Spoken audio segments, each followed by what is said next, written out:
وخصوصا انت لو بتستعمل الزيت المناسب لعربيتك وبتستعمل سائل تبريد مناسب لعربيتك.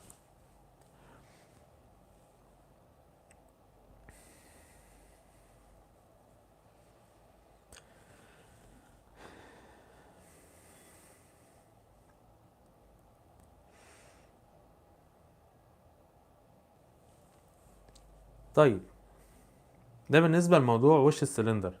طيب انت دلوقتي يعني وصلت ان انت ممكن يعني انت شلت وش السلندر وشلت الجوان، وانت وصلت للمرحلة دي ان عربيتك ضربت جوان مثلا.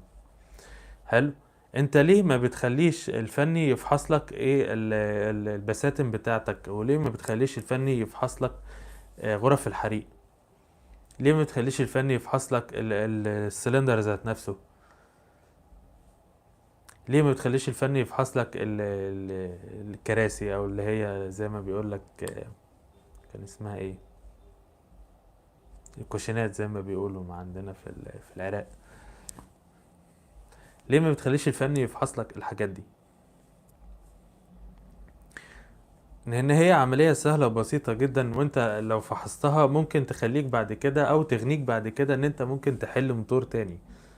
يعني ايه؟ يعني انت مثلا لو فحصت طقم الشامبر مثلا والسلندر، لو لقيت السلندر مثلا مش مسلخ ومفيهوش عالي وواطي والدنيا مظبوطة تمام، بس العربية كان محتاجة شامبر، او في طقم الشامبر فيها بدأ يبقى فيه سنة بوش او سنة تآكل، او الزيت الطقم الشامبر اتحشر ما بين الجروفز بتاعت البستن نتيجة ان الزيت او التكدسات الكربونية، التكدسات الكربونية دي دخلت ما بين الشامبر وخلت الشامبر استك في مكانه، لازق في مكانه، ما بقاش يعمل الشغل اللي هو المطلوب منه ان هو يكبس الموتور او يشيل الزيت.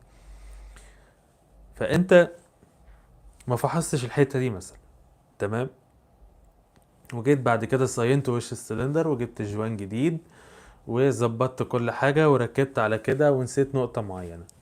بعد كده ركبت وش السلندر، وخصوصا ان احنا لا بيحصل اوقات كتير ان انت بعد ما تصاين وش السلندر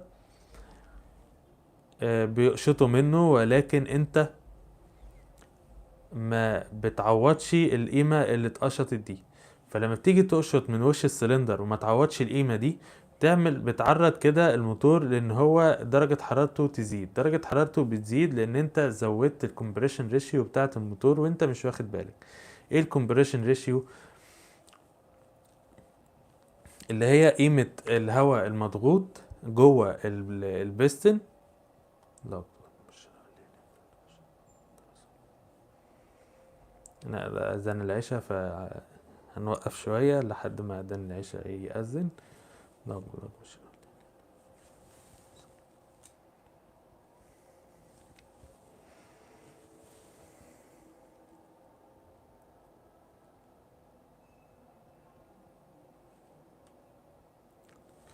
لا مش